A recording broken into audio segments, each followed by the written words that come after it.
suis avec vous tous les jours. N'ayez pas peur. Glorifie le Seigneur. Ici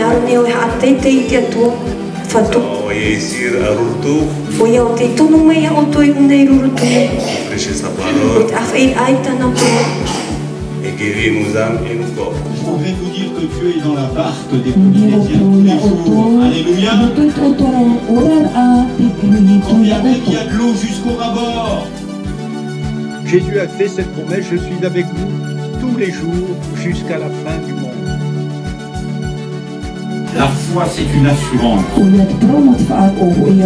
Jésus est dans la barque. Jésus revient bientôt, il revient sur les nuées du ciel, il revient chercher son Église, celle qui lui appartient.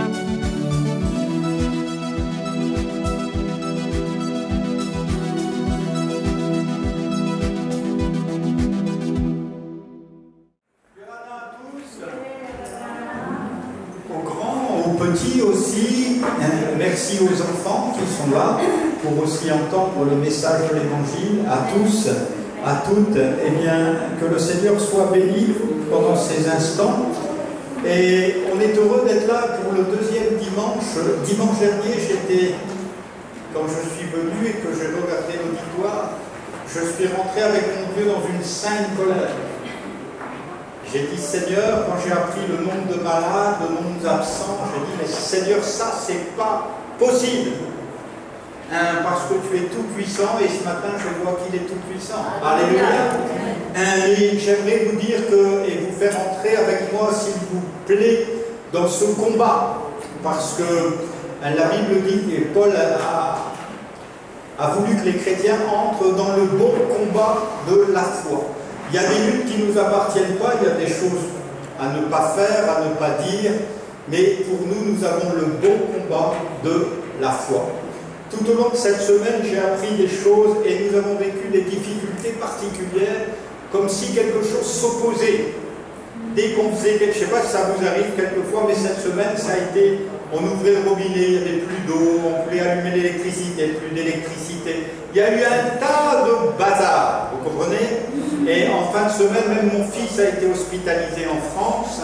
Bon, pas pour quelque chose de grave, mais un tas de petites choses qui voudraient vous supprimer votre joie. En plus de ça, on apprend, parce qu'on a des collègues un peu partout dans le monde, on apprend cette semaine 70 chrétiens ont été massacrés dans une église évangélique en Afrique. On apprend que 3000 autres risquent d'être massacrés cette semaine en Inde parce qu'ils ne sont plus hindouistes et parce qu'ils mangent des vaches.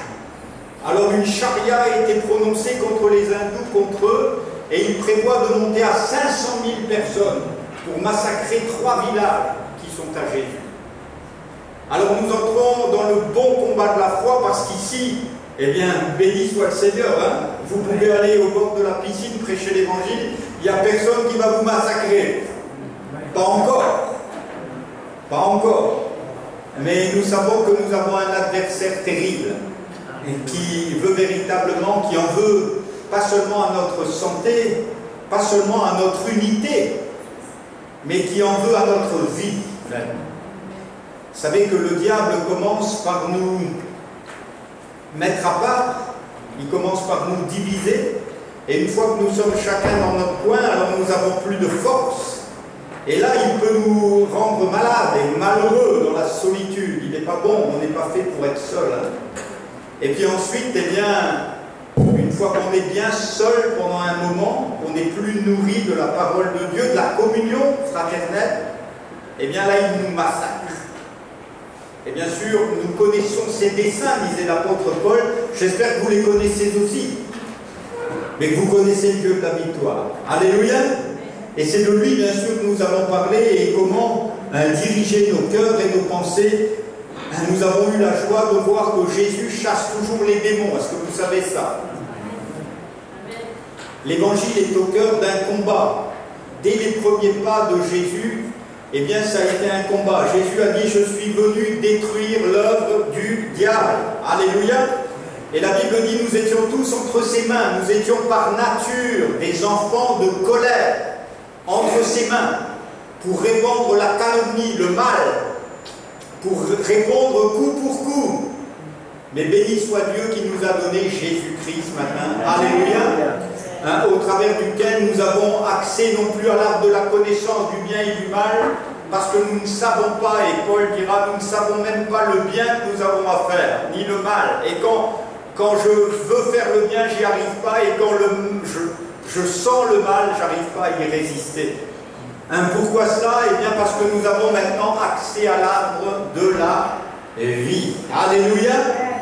Et je bénis Dieu de ce qui nous donne accès à la vie éternelle. Amen. Tu peux dire à ton voisin, tu as bien fait de venir ce matin. Alléluia. Parce qu'on ne va pas partager des papayes et des mangues, mais on va partager le fruit de l'arbre de vie. Est-ce que vous voulez y goûter? C'est la question. Les papayes, c'est bon. Les mangues aussi. Les cocos aussi. Mais le fruit de l'arbre de la vie. Alléluia. Il vous donne de goûter au ciel. Amen. Et il est présent. Et Dieu nous communique cette vie, et cette vie, elle est dans le Christ Jésus. Si vous n'avez pas encore donné votre vie à Jésus, c'est l'occasion ce matin, les jeunes, les moins jeunes, les enfants même, c'est l'occasion de donner votre vie à Christ. J'ai ce témoignage dans le cœur de la femme d'un grand prédicateur qui expliquait que dans une réunion, elle avait l'âge de 4 ans. C'est pour ça qu'il faut garder nos enfants à des cultes avec nous. Elle avait l'âge de 4 ans. C'est pas vieux, 4 ans. Hein. Et là, sur un banc, quand elle a entendu la prédication, elle n'a rien dit à personne, mais cette petite fille a été convaincue de péché. Et elle a donné sa vie à Christ. Elle est devenue ensuite, et elle ne connaissait pas ce que Dieu avait préparé pour elle, elle est devenue la femme d'un des plus grands prédicateurs au monde. Alléluia. Et Dieu savait que cet homme aurait besoin d'une femme exceptionnelle, et Dieu l'a préparée dès son enfance. Et si vous lisez les Écritures, vous allez voir que dès votre jeunesse, dès votre enfance, Dieu veut vous consacrer dans sa parole, pour que vous le connaissiez intimement et que vous deveniez des hommes et des femmes de Dieu. Plus tard, face aux défis de ce monde, face aux défis qui sont là devant nous, ce n'est pas d'un portable que vous avez besoin. Ce n'est pas d'un bel écran que vous avez besoin. Vous avez besoin de l'arbre de la vie dans vos vies. Et cet arbre, il pousse dans l'Écriture. Alléluia. Et il pousse dans l'Écriture et il vient vibrer jusque dans vos cœurs. Afin que vous goûtiez enfin la victoire et la vie pour laquelle vous êtes faits. Peut-être dans l'état où vous êtes, vous dites, mais à l'état où je suis arrivé, ça ne marchera jamais pour moi, pasteur. Là où je suis, bon, je suis juste quelqu'un de banal. Permettez-moi de vous dire que Dieu est en chemin pour faire de vous quelqu'un d'exceptionnel. Alléluia. Parce que vous êtes tous quelqu'un d'exception. Amen. Et le meilleur n'a pas encore été révélé. Alléluia. Si on m'avait dit il y a 40 ans en arrière, un jour tu prêcheras l'évangile, j'aurais dit t'es fou, hein, vous êtes tous malades. Hein. Moi, le fumeur de paca, le buveur de whisky, un jour être sur une estrade, mais c'est Dieu qui change les choses. Alléluia. C'est Dieu qui change les hommes, c'est Dieu qui change les vies, et c'est Dieu qui vous fait goûter à la vraie vie. Amen. Et si vous le désirez véritablement, eh bien ce Dieu va s'emparer de vos cœurs et vous faire connaître la destinée pour laquelle vous êtes préparés. Alléluia. Vous êtes peut-être prévu pour devenir un des grands chefs de cette île. Alléluia. Dans le temps, il y avait des grands chefs ici. Hein. Et je crois qu'il y a des Polynésiens qui sont appelés à devenir de vrais leaders. Alléluia. Pour l'Église de Jésus, convaincus qu'ils seront. Amen. Non pas de ce qu'ils sont de petits Polynésiens, mais de ce qu'ils sont devenus des vrais hommes de Dieu. Amen. Et c'est ce que Dieu veut faire dans ces îles. Et pour ce faire, il ne faut pas avoir peur d'entrer dans la bagarre. Alléluia. Mais dans la vraie bagarre. Parce que la Bible dit, nous n'avons pas à lutter contre la chair et le sang. On va voir ensemble. Éphésiens 6, versets 10 à 12. Un combat dirigé ce matin. Au reste, fortifiez-vous dans le Seigneur et par sa force toute puissante. Revêtez-vous de toutes les armes de Dieu afin de pouvoir tenir ferme contre les ruses du diable. Car nous n'avons pas à lutter contre la chair et le sang, mais contre les dominations, contre les autorités, contre les princes de ce monde de ténèbres, contre les esprits méchants dans les lieux célestes. Amen. Alléluia. l'apôtre Paul, parlant aux Éphésiens, va les conduire dans un combat. Vous savez, quand l'apôtre Paul est arrivé à Éphèse, ça n'a pas été facile tout de suite. La Bible explique, et vous pouvez lire ça dans les Actes des Apôtres, alors qu'il commençait à prêcher l'évangile à Éphèse, la ville s'est réunie, parce qu'il y avait un bouleversement. Et ils ont commencé à faire une grande pétition, et toute la ville s'est levée, parce qu'il y avait là une statue de la Diane d'Éphèse, un simulacre, un grand marais à Éphèse. Comme il y en a peu dans le monde, un grand marais et une grande vénération pour la Diane des Éphésiens, qui était une déesse. Et la Bible dit que pendant 2 heures, tout le monde a crié dans la ville en disant « Grande est la Diane des Éphésiens ». Vous voyez un peu, l'évangile, c'est pas du tourisme, l'évangile. Mais c'est une confrontation de puissance. Alléluia. Et ne soyez pas surpris s'il y a des petits problèmes, des soucis qui vous arrivent. Vous n'avez pas encore été décapité ni mis à mort pour le nom de Jésus. Mais vous êtes en chemin pour entrer dans et découvrir ce combat où vous êtes plus que vainqueur. Alléluia. C'est pas seulement vainqueur, c'est plus que vainqueur. Mais pour ça, il faut admettre qu'il y a une bagarre. Qu'il y a une bagarre qui est la bonne bataille. Le bon combat de la foi n'a pas lieu contre la chair et le sang. Parce que quand on est dans la bataille, quelquefois on crie sur les autres. On dit, mais alors t'as pas fait ça, alors c'était pas comme ça, alors toi t'es pas venu, alors comment ça se fait, Et puis on a tendance à mettre les autres au cœur du combat. Mais c'est pas les autres. Vous n'avez pas à lutter contre la chair. Vous savez que dans notre chair, on a des désirs qui sont contraires à ceux de l'esprit. Et Dieu veut nous donner déjà, et je ne vais pas entrer dans ce combat-là ce matin, mais sachez que vous pouvez dire à votre frère, à votre sœur à côté de vous, sache mon frère, sache ma sœur que je t'aime. Alléluia, dites-lui un peu. Alléluia. La bataille, elle n'est pas contre lui. Et mesdames, vous pouvez dire à votre ami, mon chéri, je t'aime. Et les amis, vous pouvez dire à votre femme, je t'aime ma chérie, malgré que ta toilette a été très longue ce matin, et que je me suis énervé alors qu'elle n'est pas encore dans la voiture. Ça, c'est la chair, vous voyez. Et vous n'avez pas à lutter contre ça, ni même contre le sang. Vous savez que nos dirigeants veulent nous conduire jusqu'à la lutte dans le sang. Monsieur Macron, il n'a pas peur d'envoyer des hommes mourir, mais lui, il ne va pas mourir. Il n'y a qu'un chef qui est mort pour nous, c'est Jésus. Alléluia. Lui, il ne nous a pas dit de mourir dans le combat. Il est venu mourir pour nous. Alléluia. Et nous donner la force sur un adversaire. Nous avons un adversaire redoutable. Et afin de pouvoir tenir ferme contre ces ruses, un adversaire qui mène une guerre où il n'y a ni loi. Il n'a pas de loi, lui. Il n'a pas de respect de la guerre. Il n'a pas signé de charte. Il va essayer de vous démolir par tous les moyens possibles et imaginables. Mais béni soit Dieu, que Dieu nous donne le pouvoir de tenir ferme contre ces ruses. Alléluia. Il fera tout pour vous conduire au divorce. Il fera tout pour vous conduire dans la maladie. Il fera tout pour vous conduire dans la haine. Et on a beau être dans les îles ici, j'ai vu des gens haineux. Haineux même contre des frères dans la foi. Et bien sûr, ça, ce sont les ruses du diable. Vous n'avez pas à lutter contre la chair, ni même le sang. Vous n'avez pas besoin de réclamer la mort de vos frères. Même si, pasteur, ils sont encore dans le péché. T'inquiète pas, le péché, il est vaincu. Et c'est pas toi qui vas les changer, c'est Christ qui va les changer. Et c'est pas en leur tapant dessus qu'ils vont changer, mais c'est en mettant Jésus au centre de leur vie. Amen. Parce que c'est Christ qui peut vous changer et vous faire rentrer dans le combat et vous rendre victorieux sur votre chair. Alléluia. J'ai connu bien des hommes et celui qui m'a amené à Jésus, c'était un alcoolo notoire.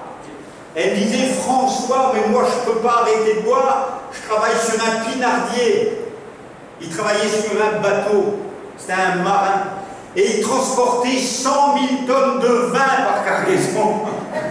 Alors il avait de quoi boire. et gratuit. Mais cet homme a été libéré en un instant. Alléluia. Et c'est pas en lui tapant dessus qu'il a été libéré, mais c'est dans sa cabine, le Saint-Esprit qui l'a saisi. Alléluia. Et il m'a dit, à partir de ce jour-là, je n'ai plus eu soif. Alléluia. C'est ça la puissance de Dieu, c'est ça. Faites-lui confiance ce matin. Vous n'avez pas encore donné le meilleur de vous-même. Alléluia. Mais bientôt, Dieu va révéler le meilleur qui est en vous. Alléluia. C'est lui qui vous transformera de gloire en gloire. Alléluia. Pour le moment, vous êtes encore invaincu. Vous êtes encore dans la défaite. Et peut-être vous dites, mais ça ne marchera jamais pour moi. La Bible parle d'un homme qui était en train de cacher son grain et qui battait son grain dans un pressoir. C'était Gédéon. Et Dieu vient le visiter. Et alors qu'il est tout seul, il se cache. Et il essaie d'avoir un peu de farine pour son marin. Voilà sa perspective. Et peut-être ce matin, vous dites, mais du moment que j'ai à manger cette semaine, ce sera bien. Et Dieu va l'interpeller, il va dire, qu'est-ce que tu fais là, Gédéon? Vaillant héros.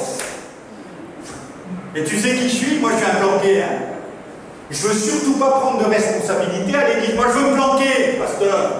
Je viens, je suis le dernier dans le truc. Je suis le dernier à parler. Je suis le dernier pour venir donner un coup de main. Je suis le dernier dans tout. C'était le cas de Gédéon. Mais Dieu l'appelle, il l'interpelle, il dit, vaillant héros. Mais attends, tu sais qui je suis? Et c'est Dieu qui a transformé ce bonhomme. Amen. Si vous êtes un planqué de l'évangile, là, Dieu vous appelle vaillant héros. Alléluia. Si vous croyez que vous êtes un bon à rien, vous ne pourrez jamais prêcher, c'était mon cas. Dieu vient vous chercher là où vous êtes, c'est lui qui le fait. Et il vous appelle par un nom qui lui a déterminé. Vaillant héros. Et cet homme est devenu un grand libérateur pour tout Israël. Et son nom est inscrit alors que lui ne pensait pas un jour de faire partie de la bagarre, est devenu un de ces chefs d'Israël, remportant des victoires extraordinaires, non pas avec sa force, mais par le Saint-Esprit. Amen. L'avantage que nous avons, c'est que nous n'avons aucune religion. J'ai fait un film tout à l'heure et je me suis reculé dans la porte et j'ai vu Église de Pentecôte. Nous n'avons pas de religion, j'espère, hein, mes frères et sœurs, nous avons un feu. Alléluia. C'est ça la Pentecôte, c'est un feu. Alléluia. C'est pas de dire, ben, j'appartiens à l'église, machin, parce que souvent on dit, à quelle église t'appartiens? Je dis, moi j'ai pas d'église, j'ai le feu. Alléluia. Parce que Dieu a allumé une passion dans mon cœur. La passion pour son nom. Alléluia. Parce que le seul nom qui sauve, c'est pas église évangélique, c'est le nom de Jésus. C'est le nom de Jésus. Alléluia. Donc je vois que vous avez compris la première leçon. Amen. Restez tranquille, on a là jusqu'à 4 heures cet après-midi. Parce que je me sens en feu, j'espère que vous le serez aussi. Hein. On va faire le mal de la parole. Amen. Ne nous trompons pas de combat. Nous n'avons pas à lutter contre la chair et le sang. On est tous différents. Et on peut tous se critiquer, c'est ce que le diable veut. Hein. Oh, t'as vu celle-là, elle a une jupe trop courte. Oh, t'as vu celle-là, elle a mis sa fleur comme ça. Et puis elle a mis une fleur rouge. Et non une bleue. Oh. Mes frères et sœurs, ne luttons pas contre la chair. On a tous des têtes différentes. Et peut-être ma tête ne vous revient pas, peu importe. La tête de Paul ne revenait pas à ses auditoires.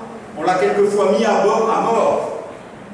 Mais c'était sa parole qui comptait. Alléluia. C'était le cœur que vous livrez, le cœur que vous allez livrer à Dieu. Ne combattons pas contre la chair et le sang, mais combattons le bon combat de la foi. Quel est ce combat? Dans Éphésiens, il nous est dit, c'est le combat de la parole. Nous n'avons pas à lutter contre le sang, la chair et le sang, mais contre, regardez un peu, les dominations, les autorités, les princes de ce monde, contre les esprits méchants. Il y a une hiérarchie. Vous voyez? Ce n'est pas une armée en débandade qu'on a en face de nous. Hein. Le diable est un esprit rusé qui a toute une armée à sa disposition. Il ne peut pas être partout. Il n'est pas créateur. Dieu est tout puissant, il est partout. et il règne dans nos cœurs. Mais l'adversaire, le diable, est puissant pour envoyer ses autorités, ses démons. Il y avait des autorités, il y a toujours des autorités au-dessus de ces îles. Quand vous voyez les marées, ces choses-là, les gens dans l'Antiquité ici ont invoqué des esprits. Ils se sont nourris de sang eux aussi. Ils savaient que ne luttons pas contre la chair ni contre le sang. Ils le savaient, il y a eu des sacrifices humains ici. Et des autorités démoniaques ont pris possession des îles. Jusqu'à amener même la famine à certains endroits. Dans les îles, où il y a tout ce qu'il faut. En écoutant et en lisant les récits anciens, je sais qu'il y a eu des famines dans les îles. Waouh! Seigneur, mais tu plantes une graine, ça pousse. Mais tant la malédiction est venue grande, et des vieux pêcheurs m'ont dit que même les poissons n'entraient plus dans les lagons. Tant la malédiction était grande, les autorités, les princes de puissance de ce monde sont venus prendre possession. Et quelquefois, on veut revenir à la tradition, hein. Mais ces démons sont pas mortels. Et c'est pour ça que Dieu nous demande de ne pas avoir part avec les démons, de ne pas parler avec les morts. Pourquoi? Parce qu'il y a un abîme entre les morts et les vivants. Et quand les morts vous répondent, parce que certains pensent que les morts répondent, c'est des esprits méchants. Les pasteurs, ils disent la vérité, mais la Bible parle d'esprits de divination qui avaient pris possession d'une femme, dit l'Écriture, et cette femme devinait. Mais bien sûr, pourquoi cela? Parce que les démons, ils ont vu vos grands-pères, vos arrière-grands-pères, vos arrière-grand-mères. Il y a des démons sur cette île qui se promènent, qui connaissent l'histoire, même d'où vous venez, la famille royale, pasteur. Et bien sûr, il y a des démons qui savent d'où vous venez, et qui veulent vous entraîner dans la mort, dans la destruction, dans la défaite, qui veulent vous entraîner au mystérieux. Pasteur, le goût du mystère. Les hommes et les femmes ont le goût du mystère. Hein? Ils aiment. Ah, c'est magique. Non, non, non, non. Il n'y a rien de magique. Il y a une force qui est à l'œuvre. Nous n'avons pas à combattre contre la chair et le sang, mais contre les dominations. Il y a donc des choses qui dominent. Des autorités contre les princes de ce monde de ténèbres. Il y a des principautés. Et la Bible explique le combat qu'a eu le prophète Daniel en demandant à Dieu. Et Dieu lui répond, mais dès le premier jour où tu m'as parlé, la réponse a été envoyée. Mais il y a eu un combat dans les cieux. Et il s'est passé 21 jours. Ah ouais? Oui, parce qu'il y a eu un combat céleste pour que tu reçoives avec nous. Amen? Alors ne soyez pas surpris des luttes et des combats dans lesquels vous êtes, mais sachez remporter la victoire de Jésus. Et vous cachez dans cette victoire. À la croix, le diable a été vaincu par la parole avant même la croix. Dès que Jésus a commencé le ministère, il n'était pas mort sur la croix, il venait d'être baptisé. La Bible dit que le Saint-Esprit est venu sur lui comme sur une forme de colombe. Et le Saint-Esprit, vous savez où il l'a conduit? À prêcher l'Évangile. Non, non, non, non, non. Au désert. Au désert. Et la Bible dit qu'il a eu affaire à quelqu'un que ni vous ni moi avons affaire. C'est le diable lui-même qui est venu. Nous avons quelquefois en face de nous quelques démons, mais la véritable entité, le chef de l'armée céleste est venu face au Christ. Et il l'a tenté comme jamais vous serez tenté. Et la Bible dit que Jésus lui a résisté, non pas en affirmant son autorité, mais en disant « il est écrit ». Alléluia. À 3 reprises, il n'a pas parlé de lui-même, mais il a parlé selon ce qui est écrit. Alléluia. C'est pour ça, au lieu de passer une demi-heure devant votre portable, je vous en supplie, pour remporter vos combats, passez une demi-heure dans la Bible. Parce que face à l'adversaire, vous pourrait dire, il est écrit. Alléluia. Avec votre portable, vous saurez juste comment vous habiller. Et encore, ça va changer dans 15 jours. Mais avec la parole de Dieu, vous allez pouvoir résister à tous les assauts et aux ruses du malin, qui sans cesse est en train de vouloir vous diminuer. Mais non, tu n'y arriveras pas. Toi, prêcher la parole, ça n'arrivera jamais. T'es un minable. T'es un gars des îles, là, il faut des popas. Non, non, non, non, non, non. Dieu cherche des hommes et des femmes des îles. Alléluia. Parce que vous êtes enracinés ici. Et le diable veut absolument vous dégrader, vous diminuer, pour que des hommes de l'extérieur viennent. Mais Dieu vous a donné la capacité. Alléluia. La Bible dit, il a donné à l'Église. Amen. Et je crois qu'à Reyatea, il a donné dans son Église des hommes, des femmes, des hommes qui vont se lever. Alléluia. En disant, nous refusons le fatalisme, nous refusons qu'on vienne nous enseigner, on va aller voir ce qui est écrit. Et on va vivre ce qui est écrit. Et nous n'allons pas nous laisser emmurer, enfermer dans ce que le diable a dit, mais nous allons vivre de l'arbre de la vie. Alléluia. La connaissance du bien et du mal ne nous intéresse pas. Mais l'arbre de vie nous intéresse. Alléluia. Parce qu'en lui, nous avons tout pleinement.